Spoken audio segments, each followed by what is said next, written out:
नारी का दिखाया और इसी जंतर मंतर के प्रांगण में हमारे सब फाड़ दिए गए। हमें फटा हुआ गंजी पहनाया गया, हमें कुर्ता फाड़ दिया गया, हमें भिखमंगा बना के कटोरा हम पे कराया गया और स्टूडियो में बैठ के कहा गया मेरा जवान भूखा है, मेरा जवान भूखा है, हमारे जवान का पेट नहीं भरता है।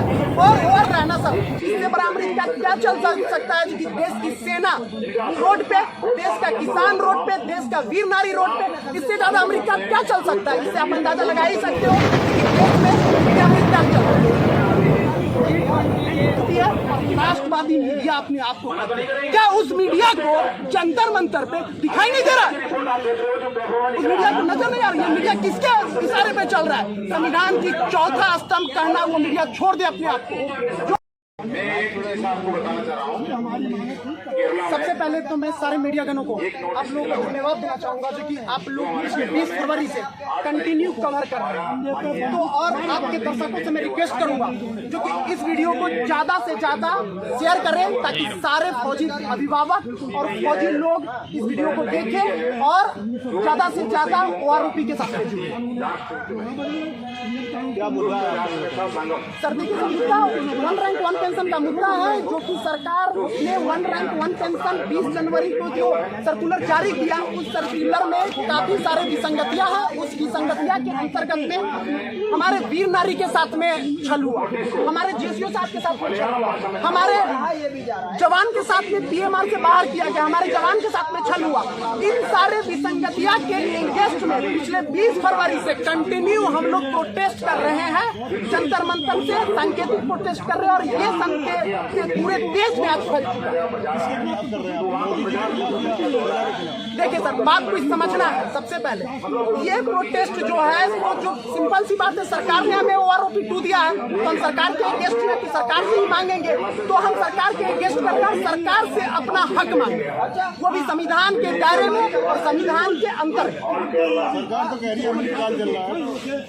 अच्छा, अमेरिका चल रहा है ना सर, इससे बड़ा अमेरिका क्या चल सकता है कि देश की सेना रोड पे, देश का किसान रोड पे, देश का वीर नारी रोड पे, इससे ज्यादा अमेरिका क्या चल सकता है? इससे आप अंदाजा लगा ही सकते हो कि देश में कितने अमेरिका चल रहे हैं। G20 के अध्यक्ष बन गए मोदी जी और जवान और किसान सड़कों पर क्यों आ रहे हैं? ये तो मोदी जी से पूछना चाहिए था ना, ये सवाल आप लोग मोदी जी से पूछिए क्योंकि आपका किसान रोड पे क्यों है, आपका जवान रोड पे क्यों है, ये सवाल आप मोदी जी से पूछिए। जब कभी मोदी जी मिलते हैं माननीय प्रधानमंत्री तो उनसे ये सवाल पूछिए। उनको आंतरिक, देश के आंतरिक स्थिति को देखना पड़ेगा, समझना पड़ेगा। आज देश आंतरिक स्थिति से कमजोर हो रहा है, ये सवाल माननीय प्रधानमंत्री जी से पूछिए। G20 के अध्यक्ष बन गए, उसके बावजूद भी देश की सेना, देश के वीर नारी, देश का किसान आज रोड पे क्यों? लेकिन मोदी जी तो लगातार कहते हैं कि किसान और जवान का देश में बहुत सम्मान हो रहा है। बहुत अच्छा जवान का और किसान का देश में मान हो रहा है। आप देख रहे होंगे जी 20 फरवरी से हम लोग यहाँ बैठे हुए और सरकार के नाक के नीचे में हम लोग बैठे हुए, लेकिन अभी तक कोई भी संज्ञान हम लोगों से नहीं लिया गया। तो ये तो देश के जवानों का ये सम्मान हो रहा है। देश के जवानों का सम्मान होता है कब होता है? जब कोई शहादत देता है तो देश के जवानों के लिए पूरा मीडियागण, पूरा नेता, पूरा पॉलिटिशियन सारे खड़े हो जाते हैं। लेकिन जब आज एक जवान और एक जेसी और एक वीर नारी की आंतरिक स्थिति में उनके साथ में ओआरओपी 2 में जो छल हुआ उसके लिए प्रोटेस्ट कर रहे हैं, पिछले 40 दिन से हम लोग यहाँ पे हैं, लेकिन हम लोगों से तो कोई पूछने नहीं आया, तो हम कैसे मान लेंगे क्या छल हुआ? देखिए, समझने की कोशिश जो ओआरओपी 2 और ओआरओपी 1 रैंक 1 पेंशन एक्चुअली में था किसके लिए, इस बात को समझना। देखिए 2011 में राज्यसभा में डिमांड किया गया जो कि ओआरओपी को सीएपीएफ को दिया जाना चाहिए, लेकिन क्या हुआ जो कि राज्यसभा में ये बात करके खारिज कर दिया गया जो कि ओआरओपी उन सैनिकों के लिए है जो ईयरलियर फौज से चले जाता है, चाहे वो डिसेबिलिटी के कारण हो, चाहे वो वार कैजुअलिटी के कारण हो, चाहे वो शहीद हो जाते हैं उनके फैमिलियों के कारण। ये पेंशन को यूटिलाइज करने का एक तरीका था। तो इसके लिए उन्होंने होशियारी कमेटी ने आदेश दिया था जो कि ओआरओपी सिर्फ और सिर्फ जवानों के लिए, न कि 55 साल, 58 साल और 65 साल सर्विस करते हैं उनके लिए नहीं है। लेकिन ये अधिकारी हमारे हमारे बड़े भाई साहब, उन्होंने क्या काम किया, 1 रैंक 1 पेंशन का डिमांड किया सरकार से, उनमें नफरी हमारे 97% जवानों, जैसी और वीर नारी का लिखा है। और इसी जंतर मंतर के प्रांगण में हमारे सब फाड़ दिए गए, हमें फटा हुआ गंजी पहनाया गया, हमें कुर्ता फाड़ दिया गया, हमें भिखमंगा बना के कटोरा हम पे धराया गया और स्टूडियो में बैठ के कहा गया मेरा जवान भूखा है, मेरा जवान नंगा है, हमारे जवान का पेट नहीं भरता है और आरोपी मांगा। मैं सरकार को थैंक्स देना चाहूंगा इस मामले में कि सरकार ने 40 साल के 1 रैंक 1 पेंशन के डिमांड को उन्होंने पूरा किया। लेकिन समझने वाली बात यह है कि 43,700 करोड़ आरोपी 1 में और 23,000 करोड़ आरोपी 2 में जब सरकार ने दिया तो हमारे अधिकारी, हमारे बड़े भाई साहब ने हमें इस तरीके से धक्का मार के पीछे कर दिया गया और अपनी झोली सामने में लगा दिया और सारा का सारा पैसा, उन जवान का पैसा, वीर नारी का पैसा, जेसीओ साहब का पैसा अधिकारी के अकाउंट में चला गया। अगर अधिकारी के अकाउंट में नहीं जाता तो मैं गारंटी के साथ कहता हूं कि ये सरकार आज हर एक भाषण में, हर एक सम्मेलन में जरूर बताती थी कि हमने जवानों को इतना दिया, हमने जवानों को इतना दिया। सरकार को भी ये बात पता है, इसीलिए सरकार आज कहीं पे भी ये बातों की चर्चा नहीं हो रही है। चर्चा क्यों नहीं करना? सरकार को इस बात से पता है जो कि उन्होंने 3% अधिकारी के साथ में मिलके, जो आप सोचिए, अब मैं आपको डिफरेंसेस बताता हूँ, डीप से डिफरेंसेस बताता हूँ।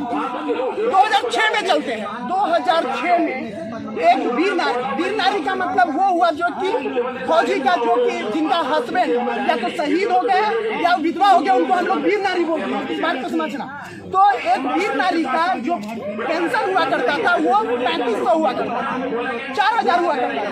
आज 2023 में वीर नारी का पेंशन जो है वो पेंशन 9000 हुए। लेकिन वही मैं अधिकारी की बात कर लेता हूँ तो अधिकारी के 2006 में 11,500 हुआ करता था और आज वही अधिकारी के वीर नारी का जो पेंशन है वो 56,000 हो चुका है। तो ये तो इतना डिफरेंसेस है। वो डिफरेंसेस के अगेंस्ट में संविधान हमें हक देता है समानता का अधिकार, आर्टिकल 40 में। उस अधिकार के तहत में हम सरकार से मांग कर रहे हैं कि हमें हमारा समान अधिकार दिया जाए। तो इसी अधिकार के तहत में हम डिमांड करते हैं। जंतर मंतर में बैठे और फौजी नहीं है जो हमारे साथ है वो है। अच्छा, तो जंतर मंतर सबसे पहले तो सरकार की अगर इस तरीके से बातें कर रही है तो सबसे पहले तो सरकार की आईटी सेल को फटकार लगाने की जरूरत है। जो सरकार आईटी सेल को और अपने इंक ब्रांच को फटकार लगाने की जरूरत है। फटकार लगाने की जरूरत इसलिए है कि सरकार को 20 फरवरी को जो तमिलनाडु से लेके, कन्याकुमारी से लेके, जम्मू कश्मीर तक और इधर गुजरात से लेके इधर त्रिपुरा तक के जो लाखों की संख्या में लोग जंतर मंतर पे आए, क्या वो सरकार को नहीं दिखी? अगर नहीं दिखी तो या तो सरकार झूठ बोल रही है और नहीं तो उनके आईटी सेल और प्लस उनके इंक डिपार्टमेंट को फटकार लगा रही। सरकार तो कहती है बॉर्डर पे जब किसान बैठे थे वो भी हमारे देश के किसान नहीं है। देखिए सर, बॉर्डर पे किसान बैठे थे, क्या बैठे थे इस मैटर पे अभी तो मैं नहीं जाना चाहता हूँ, लेकिन एक बात किसान के बारे में कह देना चाहता हूँ कि अगर किसान बॉर्डर पे नहीं बैठे हुए तो उनकी बात क्यों मान ली 1 साल के बाद? क्यों बात मान ली? तो ये बात समझना। 3 तारीख की क्या तैयारी आप लोगों की? देखिए सर, 3 तारीख को पूरे देश के डिस्ट्रिक्ट हेडक्वार्टर में 766 डिस्ट्रिक्ट हेडक्वार्टर में एक संविधान के तहत में आर्टिकल 19 के तहत में पूरे देश में रैली निकालेंगे और डिस्ट्रिक्ट कलेक्टर को संज्ञान सौंपेंगे माननीय राष्ट्रपति के नाम पे। उसका एक कॉपी स्पीड पोस्ट से महामहिम के नाम भेजा जाएगा। देखिए सर, मीडिया अब बात करें तो सबसे पहले तो मैं आप मीडिया वालों को पहले भी थैंक्स बोल चुका और आप लोगों को भी थैंक्स बोलता हूँ। क्यों? क्योंकि अगर आप लोग 20 तारीख से कवर नहीं करते तो आज हमारी बात यही जंतर मंतर के प्रांगण में ही रह जाती। आज वो स्ट्रीम मीडिया की बात कर रहा हूँ, मैं इलेक्ट्रॉनिक मीडिया की बात कर रहा हूँ, प्रिंट मीडिया की बात कर रहा हूँ। उनका काम कितना है बता दूँ, उनका काम है शाम को एक दो आ जाते हैं लिपस्टिक लगा के और एक मुर्गा इधर खड़ा कर देते हैं और एक मुर्गा इधर खड़ा कर देते हैं और बस पता नहीं जीडीपी की पता नहीं है, जीडीपी का जी पता नहीं होगा एंकर साहिबान को, लेकिन जीडीपी पे बहस कराएंगे, दो मुर्गा को लड़वाएंगे और वो मुर्गा जानते हो गेटअप में आएंगे, बजाते गेटअप में आएंगे, कोई आएगा पूरा गेटअप में, कोई आएगा पूरा गेटअप। स्ट्रीम मीडिया का बस देखिए, मीडिया के बारे में मैं क्या बोलूं, मीडिया की अंदाजा इसी चीज से लगा सकते हो 2014 के बाद 2012 के बाद देश की मीडिया की आज रैंकिंग 152 है वर्ल्ड में, जो कि पाकिस्तान से भी नीचे रैंकिंग है। तो उस मीडिया की क्या बात करें, उनको सिर्फ अपनी टीआरपी से मतलब है, यही कोई शहीद हो जाए तो स्टूडियो में बैठ के वही मीडिया देशभक्ति की गुणगान करती है और राष्ट्रवादी मीडिया अपने आप को करती है। क्या उस मीडिया को जंतर मंतर पे दिखाई नहीं दे रहा है? उस मीडिया को नजर नहीं आ रही है? मीडिया किसके इशारे पे चल रहा है? संविधान की चौथा स्तंभ कहना वो मीडिया छोड़ दे अपने आप को, जो सही से पक्ष से पत्रकारिता नहीं कर सकता वो मीडिया नहीं। बड़ी जिम्मेदारी मिली हुई है सर उनको, अभी विपक्ष को निपटा रहे वो लोग, आप लोग कहाँ इसमें ध्यान दे रहे हैं? देखिए विपक्ष को निपटा रहे हैं, मैं पहले ही बोल दिया था कि मीडिया प्रेजेंट टाइम में मीडिया की जो रैंकिंग नीचे चले जा रहा है वो किस कारण से